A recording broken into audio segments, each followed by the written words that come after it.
Hey guys! Welcome to India's largest and the most impactful live and tutoring platform that is Physics वाला। तो मेरे प्यारे बच्चों, दिल के सच्चों, मैं कामना करता हूं कि आप लोग बहुत ही ज्यादा स्वस्थ, मस्त और बेहतरीन से होंगे। तो जैसा कि मैंने आपसे वादा किया था कि periodic properties and variation of properties का एक सेशन लेकर आऊंगा, जहां पर इस चैप्टर के हम लोग क्या करने वाले हैं, पीवाईक्यूज करने वाले हैं। और पीवाईक्यू से हम क्या करेंगे, एक तरीके से हम प्रैक्टिस करेंगे। ठीक है ना। तो पीवाईक्यू से हम क्या करने वाले हैं, सवालों की बहुत ज्यादा प्रैक्टिस करने वाले हैं। ठीक है। तो प्रीवियस ईयर के जो आईसीएससी के एग्जामिनेशन में सवाल आए हैं क्लास 10th के, उनको करके हम प्रैक्टिस यहां पर करने वाले हैं। ठीक है सुनील भैया, फिर स्टार्ट कीजिए। अब स्टार्ट करने से पहले अगर अभी तक आपने मेरे टेलीग्राम ग्रुप को ज्वाइन नहीं किया है, टेलीग्राम चैनल को ज्वाइन नहीं किया है, so you can join this particular Telegram channel. क्या बात है। तो यहां पर पीवाईक्यूज एंड प्रैक्टिस प्रॉब्लम्स, तो मैं ये आपको बोल रहा हूं कि पीवाईक्यू से ही मैं आपकी यहां पर क्या करा दूंगा, प्रैक्टिस करवा दूंगा। So with the help of PYQs यहां पर हम लोग सवालों की प्रैक्टिस करेंगे और पूरे चैप्टर को रिवाइज करेंगे। क्या बात है भैया, बहुत बढ़िया, बहुत बढ़िया। स्टार्ट कीजिए। तो ये देखिए, इसी साल के आईसीएससी 2024 के अंदर, 2024 के अंदर आईसीएससी के पेपर में यह सवाल पूछा गया। इसी साल के आईसीएससी 2024 के पेपर में यह सवाल पूछा गया। सवाल है, in the second period neon has maximum ionization potential because. तो जब हम सेकेंड पीरियड की बात करते हैं तो सेकेंड पीरियड में कौन कौन से एलिमेंट्स हैं सुनील भैया? Lithium, beryllium, boron, carbon, nitrogen, oxygen, fluorine और neon. Lithium, beryllium, boron, carbon, nitrogen, oxygen, fluorine, neon. तो ये सेकंड पीरियड के एलिमेंट्स हैं। अब ये कह रहा है कि इसके अंदर सबसे हाईएस्ट आयोनाइजेशन पोटेंशियल आपका किसका है? नियॉन का है। नाउ द रीजन बीइंग, ऐसा क्यों है, आइए एनालाइज करते हैं। It is unstable electronic configuration. ये तो आपको बचपन से, आप 6, 7, 8 से पढ़ के आ रहे हैं, 9th में ही पढ़ा है कि स्टेबल कॉन्फ़िगरेशन है नोबल गैसेस का। तो अनस्टेबल तो यहां पर ये बिल्कुल भी फिट नहीं बैठता। इट इजीली एक्सेप्ट इलेक्ट्रॉन्स, ना तो इलेक्ट्रॉन को एक्सेप्ट करता है ना ही इलेक्ट्रॉन को लूज करता है। So the outermost shell is completely filled. ये इसका यहां पर मोस्ट एप्रोप्रिएट एक्सप्लेनेशन होगा। समझ में आ गई मेरी बात? तो नियॉन की मैक्सिमम आयोनाइजेशन पोटेंशियल क्यों है? क्योंकि स्टेबल कॉन्फ़िगरेशन है। ना तो इलेक्ट्रॉन गेन करने की टेंडेंसी है, ना ही इलेक्ट्रॉन लूज करने की टेंडेंसी है। इसलिए हमें सबसे ज्यादा एनर्जी देनी पड़ेगी इसके इलेक्ट्रॉन को बाहर निकालने के लिए, क्योंकि ये खुश बैठे हैं, शांत बैठे हैं। न्यूक्लियस का फोर्स ऑफ अट्रैक्शन भी अच्छी तरीके से बन रहा है। तो यहां पर जो मैक्सिमम आयोनाइजेशन पोटेंशियल होगा, दैट इज क्योंकि जो आउटर मोस्ट शेल है वो कंप्लीटली फिल्ड है। बहुत बढ़िया सुनील भैया, चलिए आगे चलते हैं। अब यहां पर आईसीएसई 2024 का ही दूसरा सवाल देखिए। ये 3 पार्ट्स थे। An element in period 1 which can be placed in both the group 1 and group 17 of the modern periodic table. Class 9th में पढ़ाया था मैंने ये वाली बात। An element of period 1, period 1 में कौन कौन से एलिमेंट है? हाइड्रोजन एंड हीलियम, ये पीरियड 1 के एलिमेंट्स है। हाइड्रोजन एंड हीलियम आपके पीरियड 1 के एलिमेंट्स है। तो सबसे छोटी चीज को पकड़ते हैं कि पीरियड 1 में हाइड्रोजन और हीलियम है। अब दोनों ग्रुप्स में किसको आप प्लेस कर सकते हैं? So the correct answer to this particular question is hydrogen. मैंने आपको यह बताया था कि हाइड्रोजन की कुछ प्रॉपर्टीज ग्रुप 1 जैसी है, कुछ प्रॉपर्टीज ग्रुप 17 जैसी है, और कुछ प्रॉपर्टी दोनों ही जैसी नहीं है। ये मैं आपको पढ़ा चुका हूं, बता चुका हूं कई बार क्लास 9th के अंदर। ठीक है, क्लियर है बात? क्लियर है बात? अगर इसका एक छोटा सा रिकैप दूं तो जिस प्रकार आपके ग्रुप 1 के एलिमेंट्स की अगर हम बात करें, तो यहां पर जो ग्रुप 1 के एलिमेंट्स हैं और जो ग्रुप 17 है, तो इनके साथ कैसी कैसी सिमिलैरिटी ये देता है ना, ग्रुप 1 और ग्रुप 17 इसके साथ कैसी कैसी सिमिलैरिटी ये हमको देता है। 1A एंड 7A करके भी आप इसको लिख सकते हैं। ग्रुप फर्स्ट को 1A, 17 को 7A, ऐसे भी लिख सकते हैं। 1A एंड 7A, ऐसे भी लिख सकते हैं। अब इनके साथ क्या क्या सिमिलैरिटी शो करता है हाइड्रोजन, पहले वो देख लेते हैं। तो देखिए, ग्रुप 17 वाले एग्जिस्ट करते हैं आपके कैसे? As F2, Cl2, Br2, I2। तो हाइड्रोजन कैसे एग्जिस्ट करता है? As H2।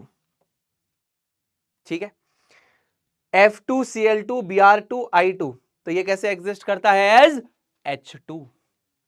उसी प्रकार अगर हम बात करें यहां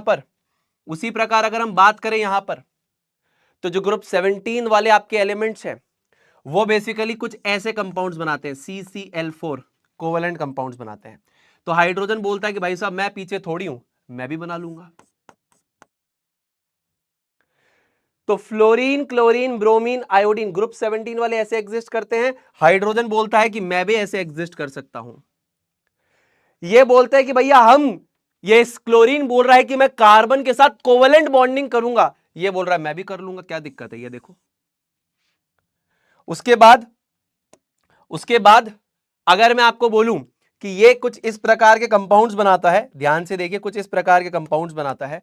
जैसे मान लीजिए क्लोरीन बोल रहा है कि मैं ग्रुप 1 के एलिमेंट्स के साथ NaCl बना रहा हूं, तो ये बोल रहा है कि भाई साहब मैं बना लेता हूं NaH बना लेता हूं। तो आपके ग्रुप 17 वाले जो भी आपकी केमिकल रिएक्शंस या केमिकल प्रॉपर्टी शो कर रहे हैं, हाइड्रोजन भी वैसी प्रॉपर्टी शो करने का दम रखता है, सामर्थ्य रखता है, पोटेंशियल रखता है। तो ग्रुप 17 जैसे कुछ प्रॉपर्टीज हैं।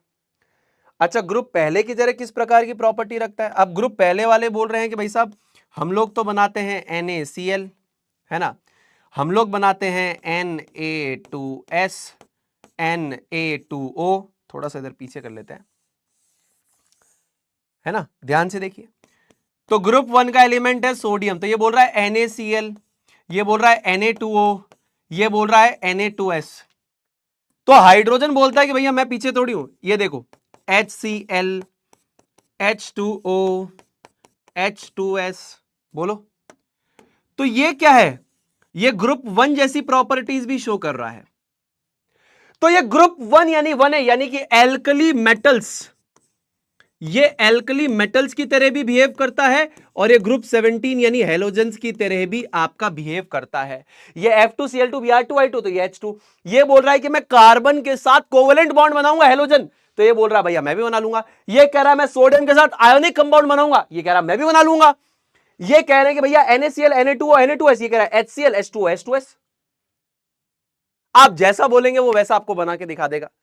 अब इसके अलावा कुछ ऐसी प्रॉपर्टीज है जो कि इसकी मैच ही नहीं करती। तो ग्रुप 1 और ग्रुप 17 में रखने का जो रीजन है वो ये है, क्योंकि इसकी कुछ प्रॉपर्टीज ग्रुप 1 जैसी है, कुछ प्रॉपर्टीज ग्रुप 17 जैसी है, इसीलिए ये कंफ्यूजन आता है। लेकिन मैंने आपको यह भी बताया था कुछ ऐसी प्रॉपर्टी है जो दोनों से मैच नहीं करती, ठीक है ना। Property that is different from both groups, जल्दी से सोच के बताओ, दोनों ग्रुप से अलग है, कौन सी ऐसी प्रॉपर्टी है? सुनील भी ऐसी कोई प्रॉपर्टी है जो दोनों ग्रुप्स में मैच नहीं करती इसकी? हां, कैसे? देखो, ये अगर आपके पास ग्रुप 1A है और ये अगर आपके पास ग्रुप 7A है, तो इनके जो ऑक्साइड्स होंगे वो कैसे होंगे? बेसिक ऑक्साइड्स होंगे। ग्रुप 7A के जो ऑक्साइड्स होंगे वो कैसे होंगे? वो एसिडिक ऑक्साइड्स होंगे, ठीक है। लेकिन हाइड्रोजन का जो ऑक्साइड है दैट इज बेसिकली H2O, वो आपका न्यूट्रल ऑक्साइड है। मजे की बात यह है कि H2O को आगे चल के आप पढ़ेंगे Bronsted Lowry acid base theory, वहां पर H2O को एम्फोटेरिक भी बताया गया है, लेकिन अभी उस पर ज्यादा लोड नहीं लेना, आपको यह समझना है कि डिफरेंट है। तो देखिए, ग्रुप 1A के जितने ऑक्साइड्स हैं आपके बेसिक है, ग्रुप 7A के हैं एसिडिक, और ये है बेसिकली न्यूट्रल। तो कुछ प्रॉपर्टीज तो हाइड्रोजन की इससे मैच करती है, कुछ इससे मैच करती है, और कुछ मैच ही नहीं करती। इसी वजह से हाइड्रोजन बहुत ज्यादा कॉम्प्लेक्स है, इसकी कोई पोजीशन फिक्स नहीं है। तो पूरा क्वेश्चन मैंने तोड़ के आपका रिवीजन करवाया। एन एलिमेंट इन पीरियड 1 में हाइड्रोजन हीलियम, इन दोनों में से एक एलिमेंट होना चाहिए, which can be placed in both the group 1 and 17 of the modern periodic table। तो हाइड्रोजन और हीलियम में से कौन से को आप इन दोनों में से किसी में भी रख सकते हैं, लेकिन रखते नहीं है, तो वो है हाइड्रोजन। रीजन बीइंग उसकी प्रॉपर्टी एल्कली मेटल्स जैसी है, सोडियम क्लोरीन के साथ रिएक्ट करके NaCl बनाएगा, सोडियम ऑक्सीजन के साथ रिएक्ट करके Na2O बनाएगा, सोडियम सल्फर के साथ रिएक्ट करके Na2S बनाएगा, HCl, H2O, H2S। तो यहां पे हाइड्रोजन इनकी प्रॉपर्टी शो कर रहा है। ग्रुप 17 वाले F2Cl2 Br2I2, ये बोलता है H2। ये बोले कि हम कोवेलेंट कंपाउंड बनाएंगे CCl4, तो ये बोला CH4। इनने बोला आयनिक बनाएंगे NaCl, तो इसने बोला NaH। समझ में आ गई बात? जी भैया। तो पहला सवाल हमारा यहां पर डन है। दूसरे सवाल, एलिमेंट हैविंग इलेक्ट्रॉनिक कॉन्फ़िगरेशन 2,8,6 2,8,6 यानी नंबर ऑफ इलेक्ट्रॉन्स कितने हो गए? 10 और 6 16 16 हो गया। इसका मतलब आंसर क्या हो जाएगा? सल्फर हो जाएगा। अगला सवाल, the most electronegative element of period 3। Period 3 में कौन सा सबसे इलेक्ट्रोनेगेटिव एलिमेंट है? पीरियड 3 के एलिमेंट्स कौन कौन से हैं? पहले ये लिख लो, sodium, magnesium, aluminium, silicon, phosphorus, sulphur, chlorine, argon. अब देखिए, जैसे ही हम लेफ्ट टू राइट जाते हैं, इलेक्ट्रोनेगेटिविटी क्या होती है? लेफ्ट टू राइट जाने पे इलेक्ट्रोनेगेटिविटी क्या होती है? इलेक्ट्रोनेगेटिविटी बढ़ती है। इनकी इलेक्ट्रोनेगेटिविटी क्या होगी? अरे भैया, ये टेंडेंसी टू अट्रैक्ट होती ही नहीं है ना इनकी। काहे की टेंडेंसी टू अट्रैक्ट होगी इनकी? इनकी इलेक्ट्रोनेगेटिविटी क्या होगी? जीरो होगी ना। क्यों कंसीडर करना है? तो सबसे हाईएस्ट इलेक्ट्रोनेगेटिविटी यहां पर किसकी होने वाली है? सबसे हाईएस्ट किसकी होने वाली है? सबसे हाईएस्ट होगी क्लोरीन की। ठीक है, देखो लेफ्ट टू राइट जाएंगे, sodium, magnesium, aluminium, silicon, phosphorus, sulphur, chlorine, argon. तो लेफ्ट टू राइट जाएंगे, इलेक्ट्रोनेगेटिविटी बढ़ेगी, तो सबसे ज्यादा इसकी है, इसकी तो होगी नहीं। भाई आर्गन कैसे इलेक्ट्रॉन्स को अट्रैक्ट करेगा? पहले ही स्टेबल है, कोवेलेंट बॉन्डिंग बना नहीं रहा, इलेक्ट्रॉन खींचेगा नहीं, शांत है। क्लोरीन, बहुत बढ़िया। आगे चलते हैं। आईसीएससी 2023 का एक सवाल, ध्यान से देखिए, आराम से देखिए। An element in period 3 whose electron affinity 0। अब देखिए अगेन, पीरियड 3 के एलिमेंट्स कौन कौन से हैं? Sodium, magnesium, aluminium, silicon, phosphorus, sulphur, chlorine, argon. Sodium, magnesium, aluminium, silicon, phosphorus, sulphur, chlorine, argon. Sodium, magnesium, aluminium, silicon, phosphorus, sulphur, chlorine, argon. तो सबसे पहले तो यहां पर पीरियड 3, तो ये तो पीरियड 3 का है ही नहीं, तो तू भाग जा। सल्फर है? हाँ है। सोडियम है? हाँ है। आर्गन है? हाँ है। अब इलेक्ट्रॉन एफिनिटी 0 किसकी होगी? इलेक्ट्रॉन को अट्रैक्ट करने की चाहत, आप मुझे बताओ, इलेक्ट्रॉन को अट्रैक्ट करने की चाहत, किताब के हिसाब से नोबल गैसेस की इलेक्ट्रॉन एफिनिटी यहां पर 0 है। आप 0 लिखो, कोई दिक्कत नहीं है। करेक्ट आंसर होगा आर्गन। पर मैंने आपको बताया था electronegativity can be positive and negative both. जो इलेक्ट्रॉन्स को खुद से घटकना चाहते हैं, जैसे फ्लोरीन, क्लोरीन, ब्रोमीन, आयोडीन, उनकी इलेक्ट्रॉन एफिनिटी पॉजिटिव है।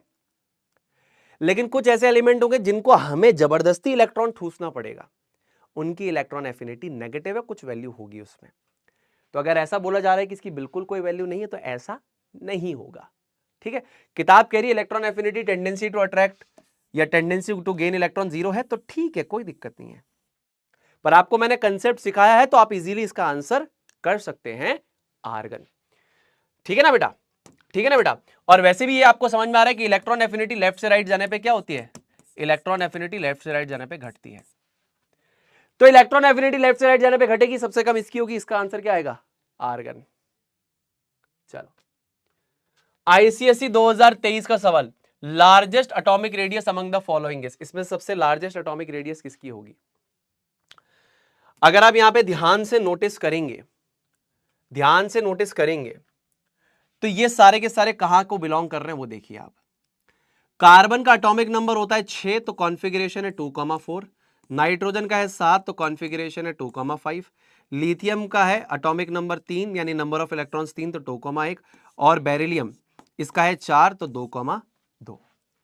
अब अगर आप यहां पे देखेंगे तो ये चारों के चारों किसको बिलोंग करते हैं? ये चारों के चारों किसको बिलोंग करते हैं? सुनील भाई, इनके इलेक्ट्रॉन्स टोटल 2 ही शेल में जा रहे हैं। लास्ट शेल कौन सा है? 2 2 2 2। मतलब ये चारों के चारों पीरियड 2 के एलिमेंट्स हैं। लास्ट इलेक्ट्रॉन जिस शेल के नंबर में गिरता है, उतने ही पीरियड्स होंगे, यानी वो उस पीरियड को बिलोंग करता होगा। जैसे इसका लास्ट इलेक्ट्रॉन जा रहा है दूसरे नंबर के शेल में, ये पहला शेल ये दूसरा शेल, तो पीरियड 2, पहला शेल दूसरा शेल तो पीरियड 2, पहला शेल दूसरा शेल तो पीरियड 2, पहला शेल दूसरा शेल तो पीरियड 2। इतना हमने आइडेंटिफाई कर लिया कि ये पीरियड 2 के एलिमेंट्स हैं। तो हो जाएगा बेरिलियम से पहले आ जाएगा लिथियम, लिथियम बेरिलियम बोरॉन तो नहीं है, carbon nitrogen, lithium beryllium boron carbon nitrogen, तो ये पीरियड 2 के एलिमेंट्स हो रहे हैं। अब इन चार को अरेंज करना है, तो लिथियम बेरिलियम कार्बन नाइट्रोजन, तो पीरियोडिक टेबल में कुछ इसी प्रकार से अरेंज होंगे लेफ्ट टू राइट में। जब आप लेफ्ट टू राइट में जाते हैं तो क्या होता है, एटॉमिक रेडियस क्या होती है, या एटॉमिक साइज जो होती है उस पर क्या होता है, एटॉमिक साइज रिड्यूस होती है। तो सबसे छोटा कौन सा होगा, सबसे स्मॉलेस्ट कौन सा होगा इसमें, इन सब में सबसे स्मॉलेस्ट कौन सा होगा, नाइट्रोजन, और सबसे लार्जेस्ट कौन सा होगा, दैट इज लिथियम। तो उस ट्रेंड को फॉलो करते हुए करेक्ट आंसर क्या हो जाएगा, लिथियम। ठीक है ना। So an element with the largest atomic radius among the following is, that is lithium. भाई लेफ्ट टू राइट जाएंगे तो एटॉमिक साइज एटॉमिक रेडियस घटता है पीरियड में, carbon period 2, nitrogen period 2, lithium period 2, beryllium period 2, और period में अगर हम लेफ्ट से राइट जाते हैं तो एटॉमिक साइज घटता है। इसका सिंपल सा मतलब यह है कि सबसे लंबा साइज में यह होगा, सबसे छोटा इस ट्रेंड के हिसाब से यह होगा। ठीक है, चलो आईसीएसई 2023 का सवाल, arrange the following as per the instruction given in the brackets. इनको जो इंस्ट्रक्शन दे रखे हैं उसके बेसिस पे अरेंज करना है।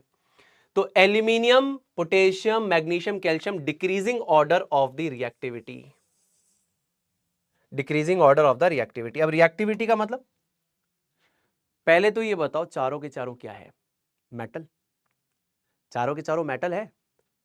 अगर मैं आपसे पूछता हूं ये चारों के चारों एक कैटेगरी में क्या है, तो एल्यूमिनियम हो, चाहे पोटेशियम हो, चाहे मैग्नीशियम हो, चाहे बेसिकली कैल्शियम हो, चारों के चारों क्या है, मेटल्स है। और मेटल्स की रिएक्टिविटी किस पे डिपेंड करती है, reactivity depends on the ease of donating electron या इलेक्ट्रॉन्स। इनकी जो रिएक्टिविटी है वो किस बेसिस पे डिपेंड करती है।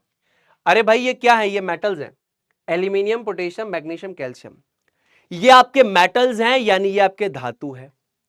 और धातु की जो रिएक्टिविटी होती है वो किस पे डिपेंड करती है, कि ये कितनी आसानी से इलेक्ट्रॉन को लूज करेगा, यानी इसका मेटेलिक कैरेक्टर कितना ज्यादा है उस पर डिपेंड करती है। यही अगर नॉन मेटल होता तो उसकी रिएक्टिविटी डिपेंड करती कितनी आसानी से इलेक्ट्रॉन खींचता है, लेता है। ये नॉन मेटल का चरित्र है, मेटल का चरित्र है इलेक्ट्रॉन देने का, तो इसकी रिएक्टिविटी डिपेंड करेगी कितनी आसानी से इलेक्ट्रॉन्स को लूज करे, डोनेट करे। अब अगर इन चारों की हम बात करें, पीरियोडिक टेबल के हिसाब से भी बात कर सकते हैं, नहीं तो रिएक्टिविटी सीरीज याद है उसके बेसिस पे भी कर सकते हो। अब टेबल के हिसाब से देखिए अगर हम, तो ये अगर हम बात करते हैं तो यहां पर ये जितने भी हैं ये पीरियड 2 या आपके पीरियड 3 के एलिमेंट्स हैं। अब जैसे आ गया पोटेशियम, तो पोटेशियम यहां पर आता है पीरियड 3 में, मैग्नीशियम आता है आपका बेसिकली पीरियड 2 में, कैल्शियम आता है आपका बेसिकली पीरियड 3 में। ठीक है ना, ठीक है, ये तो हो गया हमारे पास। एक सेकंड सॉरी, एक छोटा सा इसमें इशू है, ध्यान से देखिए। ये पीरियड 3 और पीरियड 4 के एलिमेंट्स है, छोटा सा इसमें इशू है, पीरियड 3 और पीरियड 4 के एलिमेंट्स है। तो यहां पर हमारे पास क्या है, पोटेशियम, इसका लास्ट इलेक्ट्रॉन जा रहा है बेसिकली कौन से शेल में, 2,8,8,1 यानी कि n शेल में जा रहा है। उसी प्रकार पोटेशियम के बाद कैल्शियम का भी लास्ट इलेक्ट्रॉन जो है वो बेसिकली कहां जा रहा है, 4th शेल में जा रहा है। अच्छा, टॉकिंग अबाउट मैग्नीशियम, मैग्नीशियम का last electron basically 3rd shell में जा रहा है। टॉकिंग अबाउट एल्यूमिनियम, तो एल्यूमिनियम यहां पर 13th वाले में होगा, ये आपके पास होगा एल्यूमिनियम। इसको मैं थोड़ा सा इस तरफ ही लिख देता हूं समझाने के लिए, इधर एल्यूमिनियम, एल्यूमिनियम। तो ये बेसिकली कौन सा है, ये ग्रुप हो जाएगा 13, ये हो जाएगा आपके पास ग्रुप 2 और ये हो जाएगा आपके पास ग्रुप 1। इतनी बात समझ में आ रही है क्या? ये पहले ग्रुप का, दूसरे ग्रुप का, 13वें ग्रुप का। ठीक है बेटा? हाँ। अब देखिए इसने बोला मेटेलिक कैरेक्टर। अब देखिए डिक्रीजिंग ऑर्डर ऑफ रिएक्टिविटी पे करना है। डिक्रीजिंग ऑर्डर ऑफ रिएक्टिविटी का मतलब सबसे ज्यादा रिएक्टिव, फिर कम, फिर कम, फिर कम। यानी इनमें से सबसे ज्यादा मेटेलिक कौन होगा? देखिए अगर हम ऊपर से नीचे आते हैं तो हमारा जो मेटेलिक कैरेक्टर है, मेटेलिक कैरेक्टर जो है वो बेसिकली बढ़ता है, और लेफ्ट टू राइट जाते हैं तो मेटेलिक कैरेक्टर आपका घटता है। मतलब जितना लेफ्ट में रहेंगे और जितना नीचे रहेंगे उतना ज्यादा आपको क्या मिलेगा? मेटेलिक एलिमेंट मिलेगा। समझ रहे हैं? जितना आप इस तरफ जा रहे हैं उतना मेटेलिक कैरेक्टर यानी कि धात्विक चरित्र यानी कि इलेक्ट्रॉन लूज करने की टेंडेंसी घट रही है, और जितना आप नीचे आएंगे उतनी मेटल की इलेक्ट्रॉन को लूज करने की टेंडेंसी बढ़ेगी। मतलब अगर मैं यहां से इधर जा रहा हूं, इधर जा रहा हूं, तो सबसे इस तरफ कौन है? सबसे लीस्ट मेटेलिक होगा एल्यूमिनियम। ठीक है? सबसे लीस्ट मेटेलिक कौन सा होगा? एल्यूमिनियम होगा। तो सबसे जो कम मेटेलिक है वो होगा एल्यूमिनियम। ठीक है? अब उसके बाद देखिए कि मैग्नीशियम और कैल्शियम, तो ऊपर से नीचे आएंगे तो मेटेलिक कैरेक्टर बढ़ता है, इसका मतलब कैल्शियम ज्यादा मेटेलिक होगा। ठीक है ना? कैल्शियम ज्यादा मेटेलिक होगा। तो ये आ गया आपके पास मैग्नीशियम, ये आ गया आपके पास कैल्शियम। जितना इस तरफ जाएंगे उतना मेटेलिक कैरेक्टर बढ़ेगा। ठीक है? ऊपर से नीचे आए, ये कम मेटेलिक, ये ज्यादा मेटेलिक। लेफ्ट से राइट गए तो ये ज्यादा मेटेलिक, ये कम मेटेलिक। समझ में आया कि नहीं आया? फिर से बताऊं, देखो इनने बोला कि ये 4 एलिमेंट्स को आपको डिक्रीजिंग ऑर्डर ऑफ रिएक्टिविटी पे करना है। चारों के चारों क्या है? मेटल्स हैं। मेटल्स की रिएक्टिविटी किस पे डिपेंड करती है? On the ease of donating electrons. जो जितना आसानी से इलेक्ट्रॉन्स को लूज करेगा, डोनेट करेगा, वो ज्यादा रिएक्टिव। बहुत बढ़िया। ये ग्रुप 1, ये ग्रुप 2, ये ग्रुप 13, ये एलिमेंट्स इस तरीके से अरेंज्ड होंगे। जितना अपन लेफ्ट टू राइट जाते हैं मेटेलिक कैरेक्टर उतना ज्यादा घटता है। तो इनमें से जो जितना इस तरफ होगा पीरियोडिक टेबल में उतना कम मेटेलिक, यानी सबसे कम मेटेलिक एल्यूमिनियम। अच्छा, अब थोड़ा इस तरफ आते हैं, तो ये दोनों एक ही ग्रुप को बिलोंग कर रहे हैं, पीरियड 3 और पीरियड 4 को। तो ऊपर से नीचे आते तो मेटेलिक कैरेक्टर बढ़ता है, यानी इन दोनों में ज्यादा मेटेलिक कौन होगा? कैल्शियम, एंड देन कम होगा मैग्नीशियम। अब लेफ्ट टू राइट की बात करते हैं तो भाई यूं आते हैं जब, तो ये मेटेलिक ज्यादा होगा, ये कम मेटेलिक होगा, है ना भाई? यूं जा रहे तो मेटेलिक कैरेक्टर घट रहा है, इसका मतलब ये ज्यादा मेटेलिक, ये कम मेटेलिक। और अगर आप रिएक्टिविटी सीरीज दे रखोगे, please stop calling me a, please potassium, stop यानी सोडियम, कॉलिंग यानी कैल्शियम, मी यानी मैग्नीशियम, अ यानी एल्यूमिनियम। ठीक है भाई जी? सवालों पे समय इसलिए लगा रहा हूं, कंसेप्ट की रिवीजन। अब देखो increasing order of non metallic character, increasing order of non metallic character. तो ये चारों के चारों एलिमेंट्स अगर आपके कौन से पीरियड के, पहले आप वो देखो, ये हो जाएगा 2,5, 2,2, 2,6, 2,4। मतलब चारों के चारों किसके अंदर है? पीरियड 2 के एलिमेंट्स है। सबसे पहले हमें यह कंफर्म हो गया कि ये सेम पीरियड के एलिमेंट्स हैं, ये सेम पीरियड के एलिमेंट्स हैं। और पीरियड के अंदर क्या होता है? पीरियड के अंदर अगर हम लेफ्ट टू राइट जाते हैं, left to right in modern periodic table अगर अपन जाते हैं तो बेसिकली हमारे पास क्या होता है? नॉन मेटेलिक कैरेक्टर हमारा बढ़ता है, यानी टेंडेंसी टू गेन इलेक्ट्रॉन्स हमारी क्या होती है? बढ़ती है। जी सुनील भैया आपने पढ़ाया है ये। तो लेफ्ट टू राइट जाएंगे तो नॉन मेटेलिक कैरेक्टर बढ़ेगा। तो भाई साहब लेफ्ट टू राइट कैसे जाएंगे? ये देखिए, सबसे इस तरफ पे कौन होगा? सबसे पहले होगा बेरिलियम, ये वैसे भी एम्फोटेरिक मेटल है। उसके बाद हमारे पास कौन होगा? उसके बाद होगा कार्बन, फिर होगा नाइट्रोजन और फिर होगा ऑक्सीजन। तो ये ऑर्डर हो जाएगा हमारे पास।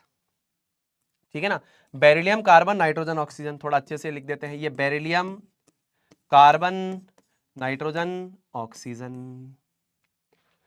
तो सबसे कम नॉन मेटेलिक होगा बेरिलियम, फिर कार्बन, फिर नाइट्रोजन, फिर ऑक्सीजन। धीरे धीरे नॉन मेटेलिक कैरेक्टर बढ़ रहा है, यानी अधात्विक चरित्र यानी कि नॉन मेटेलिक कैरेक्टर बढ़ता है। ये चारों एलिमेंट सुनील भैया सेकंड पीरियड के हैं, और सेकंड पीरियड के हैं तो जब लेफ्ट टू राइट जाएंगे मॉडर्न पीरियोडिक टेबल में तो नॉन मेटेलिक कैरेक्टर बढ़ेगा। नॉन मेटेलिक कैरेक्टर बढ़ेगा तो सबसे कम नॉन मेटेलिक ये, फिर ये, फिर ये, फिर ये, तो ये इंक्रीजिंग ऑर्डर हो गया, कम से ज्यादा, ये डिक्रीजिंग ऑर्डर हो गया। अब उसके बाद अगला अगर हम देखें तो है फॉस्फोरस, सिलिकॉन, फ्लोरीन और beryllium, decreasing order of valence electrons. सबसे पहले फॉस्फोरस के पास एटॉमिक नंबर है 15, तो ये होता है 2,8,5, ये होता है 2,8,4, फ्लोरीन होता है 2,7 और बेरिलियम होता है 2,2। एटॉमिक नंबर 15 यानी number of electrons 15, phosphorus 2,8,5। Silicon atomic number 14 यानी नंबर ऑफ इलेक्ट्रॉन्स 14, 2,8,4। फ्लोरीन बेटा, मेरे राजा बेटा, फ्लोरीन कितना होता है 9, नंबर ऑफ इलेक्ट्रॉन्स 9, 2,7। बेरिलियम बेटा 4 atomic number, 4 number of electron 2,2। क्या बात है, बहुत बढ़िया। अब decreasing order of number of electrons, decreasing order of number of electrons, decreasing order of number of electrons, तो डिक्रीजिंग ऑर्डर क्या होगा भाई, क्या होगा डिक्रीजिंग ऑर्डर? डिक्रीजिंग ऑर्डर तो सबसे ज्यादा नंबर ऑफ इलेक्ट्रॉन्स किस में है, फ्लोरीन में है, उसके बाद फॉस्फोरस में है, उसके बाद सिलिकॉन में है, उसके बाद बेरिलियम में है। तो decreasing order of number of electrons, भाई साहब इसके नंबर ऑफ इलेक्ट्रॉन सबसे ज्यादा, फिर इसके सबसे ज्यादा है बेसिकली इसके, फिर इसके, फिर इसके, फिर इसके। तो fluorine, phosphorus, silicon, beryllium, fluorine, phosphorus, silicon, beryllium. क्या बात है, मजा आ गया जी भैया। चलिए बहुत बढ़िया। आईसीएससी 2018 का सवाल जल्दी से लगा दो, फटाफट से सवाल को लगा दो, जल्दी से लगा दो सवाल को। In the period 3 of the periodic table, in period 3 of the periodic table element B is placed to the left of the element A. मतलब मान लेते हैं कि पीरियड 3 की हम बात कर रहे हैं मॉडर्न पीरियोडिक टेबल के, ठीक है, ये एलिमेंट मान लीजिए आपका बी है, ठीक है ना। So periodic table element B is placed to the left of A, ये ए एलिमेंट है, इसके लेफ्ट पे, लेफ्ट पे ए एलिमेंट के लेफ्ट पे आपने बी को रखा है, ठीक है। चलो, on the basis of this information choose the correct word from the brackets to complete the following statements. ये जो शब्द दे रखे हैं इसके बेसिस पे आपको सेलेक्ट करना है। The element B would have higher और lower metallic character than A. अब मुझे एक बात बताओ, जब आप लेफ्ट टू राइट जाओगे तो मेटेलिक कैरेक्टर क्या होगा? सुनील भैया, metallic character left to right जाने पे घटेगा। इसका मतलब ज्यादा मेटेलिक कौन होगा? ज्यादा मेटेलिक कौन होगा? यही चीज यहां पर भी बताई थी ना, मेटेलिक कैरेक्टर वाला कंसेप्ट मेरे दाई भाई दोस्त। ये देखो, लेफ्ट टू राइट जाएंगे मेटेलिक कैरेक्टर घटेगा, ठीक है, लेफ्ट टू राइट जाएंगे मेटेलिक कैरेक्टर घटेगा। तो ये कम मेटेलिक, ये कम मेटेलिक, भाई ये ज्यादा नॉन मेटेलिक होगा, ये कम नॉन मेटेलिक होगा। इसका मतलब ये ज्यादा मेटेलिक, ये कम मेटेलिक। अरे इतना तो पता, लेफ्ट टू राइट जा रहे मेटेलिक कैरेक्टर घट रहा है, यानी कि ये ज्यादा मेटेलिक, ये कम मेटेलिक। तो element B would have larger और हायर मेटेलिक कैरेक्टर, हायर होगा ना, लेफ्ट साइड पे जितना रहोगे उतने ज्यादा मेटेलिक कैरेक्टर, राइट साइड पे जितना होगा उतना कम मेटेलिक कैरेक्टर, और वहां पर नॉन मेटेलिक कैरेक्टर बढ़ता है। The element A would probably have lesser और higher electron affinity than B. तो जब लेफ्ट टू राइट जाते हैं तो इलेक्ट्रॉन एफिनिटी पे क्या फर्क पड़ता है सुनील भैया? Electron affinity left to right जाने पे बढ़ती है। तो इलेक्ट्रॉन एफिनिटी किसकी ज्यादा होगी? Element A would probably have higher electron affinity. तो प्रोबेबली भी यहां पर बोला हुआ है, क्योंकि ऐसा नहीं कि हमेशा यूनिफॉर्म ट्रेंड होता है। लेफ्ट टू राइट जाते हैं तो जरूरी नहीं है कि यूनिफॉर्म ट्रेंड हो, एक्सेप्शंस भी आते हैं, पर प्रोबेबली जो है ट्रेंड को जो हम फॉलो करते हैं, तो लेफ्ट टू राइट जाने पे इलेक्ट्रॉन की एफिनिटी जो है वो बेसिकली इलेक्ट्रॉन से जो चाहत है, जो प्यार है, वो बढ़ जाता है। तो ए को जो चाहत है वो ज्यादा होगी, और बी को इलेक्ट्रॉन लूज करने की चाहत ज्यादा है, यानी मेटेलिक कैरेक्टर उसका क्या है? ज्यादा है। Element A would have greater और smaller atomic size than B. अब यूजुअली जब हम लेफ्ट टू राइट जाते हैं तो मेटेलिक कैरेक्टर घटता है, साथ ही साथ आपका एटॉमिक साइज भी मोस्ट ऑफ द केसेस में जनरल ट्रेंड है, एटॉमिक साइज घटता है। तो element A would have, atomic size किसका छोटा होगा? इसका छोटा होगा बी से। तो A would have smaller atomic size, ठीक है बेटा। तो करेक्ट आंसर क्या होगा ये? तो element B would have higher metallic character than A, element A would probably have higher electron affinity than B, element A would have smaller atomic size than B. Left to right जाने पे atomic size भी घटता है, ठीक है बेटा। चलो समझ में आ गया ना? तो एटॉमिक साइज किसका बड़ा? इसका बड़ा, इसका एटॉमिक साइज छोटा। तो ए का जो एटॉमिक साइज है that is smaller than B. अगला सवाल आईसीएसई 2017 का सवाल है। Arrange the following as per the instruction given in the brackets. तो जो इंस्ट्रक्शन दे रखे हैं उसके बेसिस पे आपको इसको अरेंज करना है। सबसे पहला increasing order of the number of shells. तो हीलियम, आर्गन, नियॉन।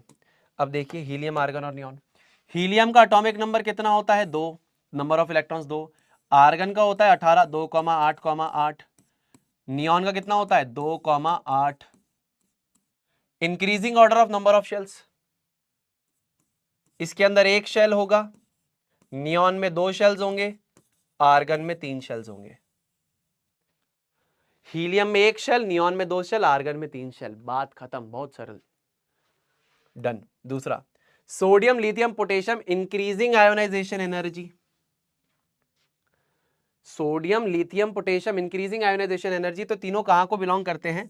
आप देखिए, ये lithium, sodium, potassium.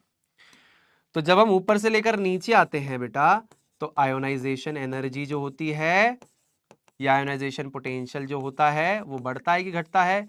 Ionisation energy घटती है।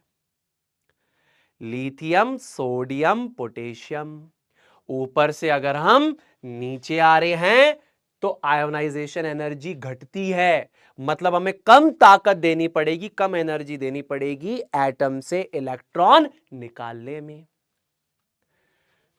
इंक्रीजिंग आयोनाइजेशन एनर्जी यानी सबसे कम आयोनाइजेशन एनर्जी हमारी किसके अंदर लगेगी? पहले इलेक्ट्रॉन को निकालने में, पोटेशियम में।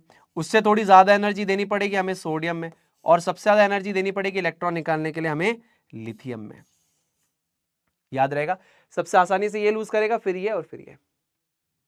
ठीक है, तो इंक्रीजिंग आयोनाइजेशन एनर्जी, भाई लिथियम, सोडियम, पोटेशियम ऊपर से नीचे आए तो आयोनाइजेशन एनर्जी घटेगी, कम एनर्जी देना पड़ेगा इसको, आयोनाइज सबसे ज्यादा इसको देना पड़ेगा, फिर इससे कम एनर्जी हमें इससे देना पड़ेगा, और सबसे कम एनर्जी हमें पोटेशियम को देना पड़ेगा इलेक्ट्रॉन निकालने के लिए। तो इंक्रीजिंग क्या हो जाएगी? ये हो जाएगी, सबसे कम एनर्जी इसको दी, उससे थोड़ी ज्यादा इसको दी, उससे सबसे ज्यादा इसको दी। ठीक है, तीसरा देखो, fluorine, chlorine, bromine, increasing electronegativity.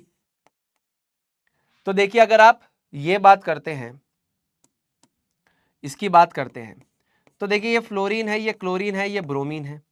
जब आप एक ग्रुप में ऊपर से नीचे आते हैं तो जो इलेक्ट्रोनेगेटिविटी है वो बेसिकली आपकी घटती है। तो सबसे इलेक्ट्रोनेगेटिव है फ्लोरीन, फिर है क्लोरीन, फिर है ब्रोमीन, है ना? ये BR है, BR। ठीक है बेटा, हाँ। तो सबसे कम इलेक्ट्रोनेगेटिव ब्रोमीन, फिर है क्लोरीन और फिर है फ्लोरीन। तो सबसे ज्यादा इलेक्ट्रोनेगेटिव है fluorine. Fluorine, chlorine, bromine, increasing electronegativity. Fluorine, chlorine, bromine ऊपर से नीचे आएंगे, इलेक्ट्रोनेगेटिविटी घटेगी, tendency to attract the shared pair of electron घटेगा। तो सबसे कम इलेक्ट्रोनेगेटिव ये, फिर ये, फिर ये। अच्छा, बहुत बढ़िया, आ जाओ आगे चलते हैं। Sodium, potassium, lithium, increasing atomic size. आइए देखते हैं हम इस चीज को। ठीक है, lithium, sodium, potassium, increasing atomic size पे अरेंज करना है।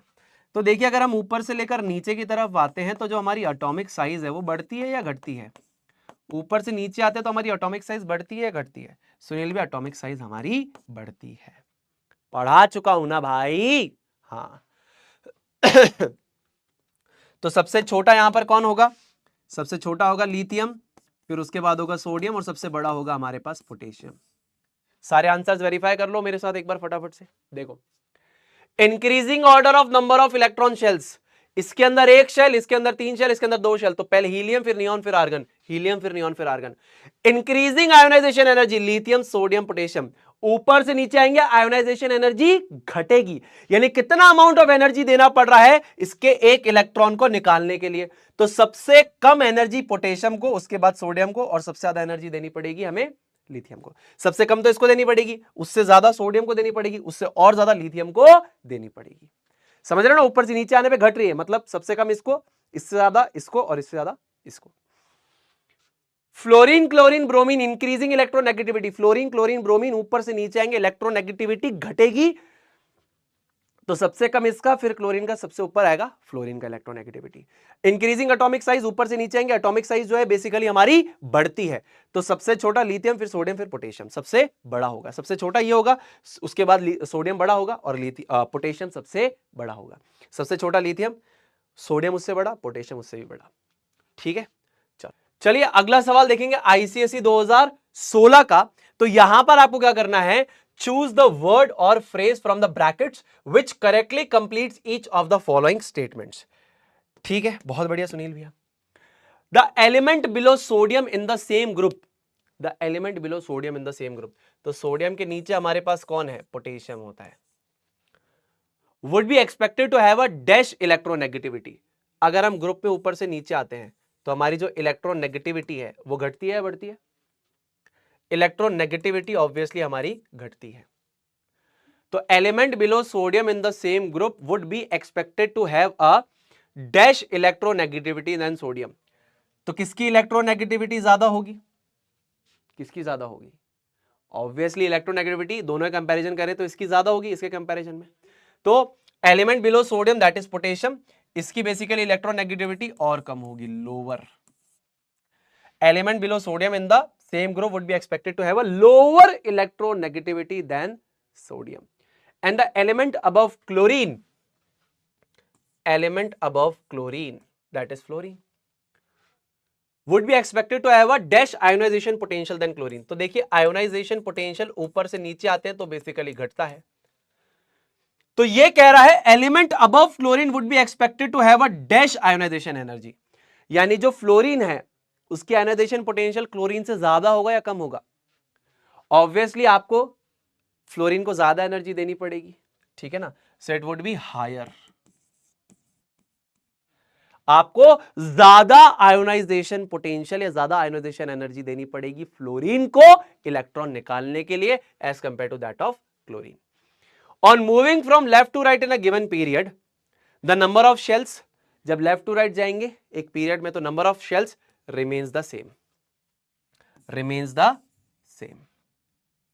On moving down a group the number of the valence electrons, number of valence electrons जो होते हैं वो बेसिकली आपके ग्रुप के अंदर सेम होते हैं, क्या होते हैं, ग्रुप में सेम होते हैं।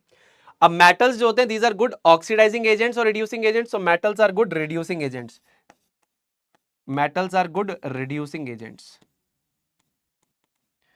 Because they are electron donors. एक अच्छा रिड्यूसिंग एजेंट वो होता है जो इलेक्ट्रॉन को डोनेट करने की टेंडेंसी रखे। अगर मैं रिड्यूसिंग एजेंट हूं, मान लीजिए मैं रिड्यूसिंग एजेंट हूं, तो मैं सामने वाले को क्या करूंगा, रिड्यूस करूंगा, रिड्यूसेस अदर्स। और रिडक्शन का मतलब क्या है कि सामने वाले पे गेन ऑफ इलेक्ट्रॉन्स होना चाहिए। समझ में आ गई मेरी बात, इसका ये मतलब है अगर मैं एक अच्छा रिड्यूसिंग एजेंट हूं तो मैं सामने वाले को रिड्यूस करूंगा। अरे मैं रिड्यूसिंग एजेंट हूं तो सामने वाले को रिड्यूस करूंगा, इसका मतलब सामने वाले को रिड्यूस कर रहा हूं, सामने वाले का रिडक्शन हो रहा है, इसका मतलब इसके ऊपर गेन ऑफ इलेक्ट्रॉन्स हो रहा है, तो मैं इलेक्ट्रॉन लूज करूंगा तभी तो इस पर गेन होगा। अगर मैं रिड्यूसिंग एजेंट हूं, सामने वाले को रिड्यूस कर रहा हूं, मतलब उस पर गेन ऑफ इलेक्ट्रॉन्स करवाना है मुझे, तो मुझे लूज करना पड़ेगा ना इलेक्ट्रॉन। तो मेटल्स अच्छे रिड्यूसिंग एजेंट है क्योंकि वो इलेक्ट्रॉन को डोनेट कर सकते हैं। जब ये करते हैं ऑक्सीडाइजेस इटसेल्फ, ऑक्सीडाइजेस इटसेल्फ का मतलब क्या है, लॉस ऑफ इलेक्ट्रॉन्स, यानी खुद के ऊपर ये क्या करते हैं, लॉस ऑफ इलेक्ट्रॉन्स कर देते हैं। ठीक है जी भैया। आईसीएसई 2010 का ये सवाल जल्दी से करेंगे, फटाफट से करेंगे। The number of electrons in the valence shell of a halogen is, जो हैलोजन्स होते हैं, हैलोजन्स जैसे कि आपका फ्लोरीन हो गया, क्लोरीन हो गया, ब्रोमीन हो गया, आयोडीन हो गया, और इस ग्रुप में रखने वाले ग्रुप, इसको ऐसे करके लिखता हूं, कंफ्यूज मत होना। तो ये आपके पास है group 7A, fluorine, chlorine, bromine, iodine और एस्टेटीन। इनके आउटरमोस्ट शेल में कितने इलेक्ट्रॉन्स होंगे, 7 इलेक्ट्रॉन्स होंगे। ठीक है, कितने इलेक्ट्रॉन्स होंगे, 7 इलेक्ट्रॉन्स होंगे। और 7 है, इसीलिए इनका जो ग्रुप नंबर है दैट इज बेसिकली 17। 7a या 17 से आ रहा है, आउटर मोस्ट शेल में 7 इलेक्ट्रॉन्स होंगे, तो यहां पे आंसर हो जाएगा 7। दूसरा, इलेक्ट्रोनेगेटिविटी अक्रॉस अ पीरियड। एक पीरियड में इलेक्ट्रोनेगेटिविटी के साथ क्या होता है, इलेक्ट्रोनेगेटिविटी आपकी इंक्रीज करती है, this increases. Non metallic character down the group, अगर ऊपर से नीचे आएंगे तो मेटेलिक कैरेक्टर बढ़ता है, नॉन मेटेलिक कैरेक्टर डिक्रीज होता है, मेटेलिक कैरेक्टर इंक्रीजेस। समझ गए? तो एक ग्रुप में ऊपर से अगर नीचे अगर हम आ रहे हैं तो इलेक्ट्रॉन्स को लूज करने की टेंडेंसी बढ़ती है, यानी मेटेलिक कैरेक्टर बढ़ता है, और गेन करने की टेंडेंसी कम होती है, यानी नॉन मेटेलिक कैरेक्टर घटता है। Atomic number of an element is 16, stage to which period it belongs. 16 number का है, यानी कि हमारे पास हो जाएगा 2, 8, 6। लास्ट इलेक्ट्रॉन कौन से शेल में जा रहा है, तीसरे शेल में जा रहा है। Last electron is in third shell, तीसरे शेल में है, इसका मतलब पीरियड 3। 6 वैलेंस इलेक्ट्रॉन्स है, 6 वैलेंस इलेक्ट्रॉन्स है। सुनील भैया कौन से ग्रुप में होगा, खुद बताइए, 16th ग्रुप में होगा, या जिसे आप 6a कहते हैं,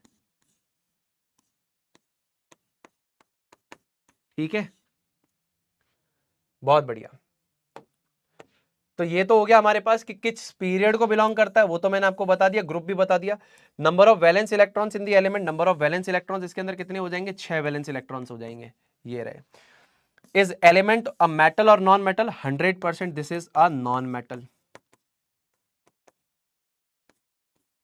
एलिमेंट का नाम क्या हो जाएगा, एलिमेंट का नाम हो जाएगा सल्फर, ठीक है। बेसिक सी बातें हैं, मजा आ रहा है, ओपी लग रहा है जी भैया, ओपी लग रहा है, बहुत बढ़िया। अगला सवाल, आइए, आईसीएसई 2009 का सवाल है। अरे फील दिला पा रहा हूं क्या, मजा आ रहा है क्या, चलो आ जाओ, इस सवाल को करो जल्दी से फटाफट से। Among period 2 elements A B C and D, the one which has highest electronic affinity. Period 2 में हमारे पास है lithium, beryllium, boron, carbon, nitrogen, oxygen, fluorine और नियॉन। तो सिलेक्टेड एलिमेंट्स कौन कौन से दिए इन्होंने, इन्होंने दिया है लिथियम, इन्होंने दिया है कार्बन, इन्होंने दिया है फ्लोरीन और इन्होंने दिया है नियॉन। हाई इलेक्ट्रॉन एफिनिटी इन चारों में, अगर हम लेफ्ट टू राइट जाएंगे, इलेक्ट्रॉन एफिनिटी जो होगी वो बेसिकली बढ़ेगी, ठीक है ना, एक्सेप्ट नोबल गैस। अब इलेक्ट्रॉन एफिनिटी यहां पर जो बुक कहना चाह रही है कि इलेक्ट्रॉन अपने आप गेन कर ले। मैंने आपको दो तरीके की इलेक्ट्रॉन एफिनिटी बताई, एक जिसमें एलिमेंट खुद से इलेक्ट्रॉन गेन कर ले, एनर्जी रिलीज हो, पॉजिटिव इलेक्ट्रॉन एफिनिटी। एक जिसमें हमें जबरदस्ती इलेक्ट्रॉन देना पड़े और वो नेगेटिव इलेक्ट्रॉन एफिनिटी होती है। आप मुझे बताओ इन चारों में से अगर लेफ्ट टू राइट जाएंगे तो सबसे ज्यादा इलेक्ट्रॉन घटकने की टेंडेंसी किसकी है, फ्लोरीन की है, नोबल गैसेस की नहीं होगी, है ना। तो यहां पर हमारे पास क्या हो जाएगा, यहां पर हमारे पास क्या हो जाएगा, फ्लोरीन आंसर हो जाएगा, ठीक है। हाँ, इस पर्टिकुलर टेबल के अंदर, मॉडर्न पीरियोडिक टेबल में सबसे हाईएस्ट इलेक्ट्रॉन एफिनिटी किसकी है, क्लोरीन की है, लेकिन इस पर्टिकुलर पीरियड में बात करें तो फ्लोरीन की है, याद रखना। ग्रुप नंबर्स ये दे रखे हैं, which is the most electronegative. Left to right जाएंगे तो इलेक्ट्रोनेगेटिविटी के ऊपर क्या होता है, इलेक्ट्रोनेगेटिविटी बढ़ती है, और ऊपर से नीचे आते हैं तो इलेक्ट्रोनेगेटिविटी घटती है। यानी ये कहना मैं चाह रहा हूं कि अगर लेफ्ट टू राइट गया तो इलेक्ट्रोनेगेटिविटी मेरी बढ़ती है, और ऊपर से नीचे आया तो इलेक्ट्रोनेगेटिविटी मेरी घटेगी। मतलब जितना नीचे वाला एलिमेंट मैं पकड़ूंगा उतना कम इलेक्ट्रोनेगेटिव होगा। तो मुझे पकड़ना है सबसे ऊपर वाला और सबसे राइट कॉर्नर वाला। जितना मैं पीरियोडिक टेबल में लेफ्ट टू राइट जाऊंगा इलेक्ट्रोनेगेटिविटी बढ़ेगी, समझ रहे हो, जितना लेफ्ट टू राइट जाऊंगा इलेक्ट्रोनेगेटिविटी बढ़ेगी, और जितना नीचे जाऊंगा घटेगी। इसका मतलब लेफ्ट साइड पे नहीं राइट साइड पे आने की कोशिश करो, और नीचे नहीं ऊपर आने की कोशिश करो। तो जितना ऊपर और जितना राइट साइड पे होगा उतना ज्यादा इलेक्ट्रोनेगेटिव है। अब देखो तो यहां पर आते हैं हम लोग, ये बेसिकली कौन सा ग्रुप है, जीरो ग्रुप, यानी कि 8A या ग्रुप 18 या जीरो ग्रुप या noble gases, rare group gases वाला ग्रुप है। तो सबसे ऊपर तो ये आता है सुनील भैया, राइट साइड पे ये आ रहा है। तो ये तो आपको ऑब्वियसली पता है कि ये इलेक्ट्रोनेगेटिविटी नहीं होती इनके अंदर, तो आंसर क्या होगा, जे होगा। भाई नोबल गैसेस की इलेक्ट्रोनेगेटिविटी क्या है, ठीक है, तो करेक्ट आंसर क्या हो जाएगा, which is most electronegative, which is most electronegative, that is J. तो जितना राइट साइड में जितना ऊपर पकड़ोगे वो उतना इलेक्ट्रोनेगेटिव होगा, करेक्ट आंसर ये, नोबल गैसेस इलेक्ट्रोनेगेटिव नहीं है। How many valence electrons are present in G, G कहां पे है हमारे पास, जी ये रहा, 15वें ग्रुप में है मतलब कि 5 वैलेंस इलेक्ट्रॉन्स होंगे, 15th ग्रुप में मतलब 5 वैलेंस इलेक्ट्रॉन्स होंगे, ठीक है। Write the formula of the compound between B and H, H ये रहा और बी ये रहा, मतलब फर्स्ट ग्रुप और 16th group, B N H. देखिए formula between B N H, ठीक है, ये इधर से ये पकड़ते हैं, तो ये बेसिकली बी, ये बेसिकली एच, यहां पर इनकी लिखते हैं वैलेंसी। ग्रुप 1 वालों की वैलेंसी 1 होगी, इसके अंदर 6 वैलेंस इलेक्ट्रॉन्स होंगे, वैलेंसी निकालोगे 8 - 6, वैलेंसी आएगी आपके पास 2, ये हो जाएगा क्रिस, ये हो जाएगा क्रॉस, फॉर्मूला हो जाएगा B2H। एग्जाम्पल, फर्स्ट ग्रुप से उठाइए सोडियम और सल्फर, 16 ग्रुप से फॉर्मूला बनता है Na2S, ऐसा बनता है। तो यहां पर करेक्ट आंसर आप लिख देंगे क्या, B2H, ठीक है बेटा, मजा दिला दिया क्या, मजा आ गया क्या, जी भैया फुल मजा आ गया, कोई दिक्कत नहीं है, इजी लग रहा है, बढ़िया लग रहा है, बहुत बढ़िया। चलो तो देख लो कितने सवाल आज हमने कर लिए हैं, कोशिश करना कि फिर से इन सारे सवालों को देखकर अपना रिवीजन अच्छी तरीके से कर लो, ठीक है ना। चलो तो बस आज की क्लास का इंसानियत ज्ञान में हम लोग डिस्कशन करेंगे, आज की क्लास के इंसानियत ज्ञान के बारे में आपसे वार्तालाप करेंगे, आपसे चर्चा करेंगे। तो क्या होता है दोस्तों कि महाभारत का जो युद्ध है वो होने से पहले अर्जुन और दुर्योधन दोनों श्री कृष्ण के पास जाते हैं। ध्यान से सुनना, ये मैं आपको एक एनालॉजी देने के लिए बता रहा हूं, आपको मजा आएगा, ध्यान से सुनना इस चीज को। तो दोनों के दोनों श्री कृष्ण के पास जाते हैं। अब दुर्योधन कहते हैं कि मुझे आप चाहिए और आपके साथ नारायणी सेना चाहिए, अर्जुन भी यही डिमांड रखते हैं। अब यहां पे श्री कृष्ण एक बात बोलते हैं कि या तो देखिए मैं आऊंगा या पूरी नारायणी सेना आएगी, हम दोनों साथ में नहीं आएंगे इस बार। अब आप चूज कर लो आपको दोनों में से किसको चूज करना है। तो दुर्योधन ये बोलते हैं कि मुझे तो पूरी नारायणी सेना चाहिए क्योंकि उसे हराना बहुत मुश्किल है, नामुमकिन है। और श्री कृष्ण को अर्जुन जो है श्री कृष्ण को बोलते हैं कि मुझे तो सिर्फ आप चाहिए। तो दुर्योधन मांगते हैं पूरी की पूरी नारायणी सेना और अर्जुन मांगते हैं श्री कृष्ण को। बहुत बढ़िया भैया। अब युद्ध का परिणाम आपको पता है, कौन जीता और कौन हारा। अब इससे आपको क्या सीखना है मेरे प्यारे दोस्तों, मेरे प्यारे भाइयों और बहनों, जिंदगी में आप एक गुरु को पकड़िए, पढ़ने के लिए एक सोर्स को पकड़िए। आप लोग प्लीज डिस्ट्रैक्ट मत होइए कि मैं इस किताब को पकड़ लेता हूं, मैं इस वीडियो को देख लेता हूं, फिर मैं उस बुक को देख लेता हूं, फिर मैं उस टीचर को देख लेता हूं। जितनी बार आप ये करेंगे उतनी बार आप कंफ्यूज होंगे। दुर्योधन ने पूरी नारायणी सेना इतनी सारी सोर्सेस पे ध्यान दिया, अर्जुन ने श्री कृष्ण पे ध्यान दिया और अर्जुन जीत गए। तो बस आपको इतना ही करना है कि आपके सोर्सेस बहुत लिमिटेड होने चाहिए। एक ही सोर्स से पढ़ाई कर रहे हो, ऑनलाइन भी एक ही सोर्स है, उसी से सब कुछ काम करना है, तभी सब कुछ अच्छा होगा, ठीक है। चलिए दोस्तों, तो बस इसी बात के साथ करना चाहूंगा इस सेशन को यहीं पे अंत। अगर आपने टेलीग्राम चैनल ज्वाइन नहीं किया है तो आप ज्वाइन कर सकते हैं। बाकी जैसा मैं हमेशा कहता हूं कि #SB साथ है, #PW साथ है, तो दोनों आपके साथ हैं। आप बस अच्छे से पढ़ाई लिखाई करो, ईमानदार रहो, बाकी मेहनत मैं आपके साथ 100% करता आ रहा हूं, करता रहूंगा, आखिरी तक आपके साथ रहूंगा, विश्वास मानना। जब एग्जाम देने जा रहे होगे तब तक भी मैं साथ होऊंगा, और जिंदगी में अगर तुमने व्यवहार रखा तो उसके बाद भी हमेशा साथ रहेंगे, ठीक है। तो दोस्तों इसी बात के साथ करते हैं सेशन को यहीं पे अंत। अपना ध्यान रखिए, खुश रहिए, stay healthy, stay awesome and always say जय जय फिजिक्स वाला, जय हिंद, जय भारत, वंदे मातरम।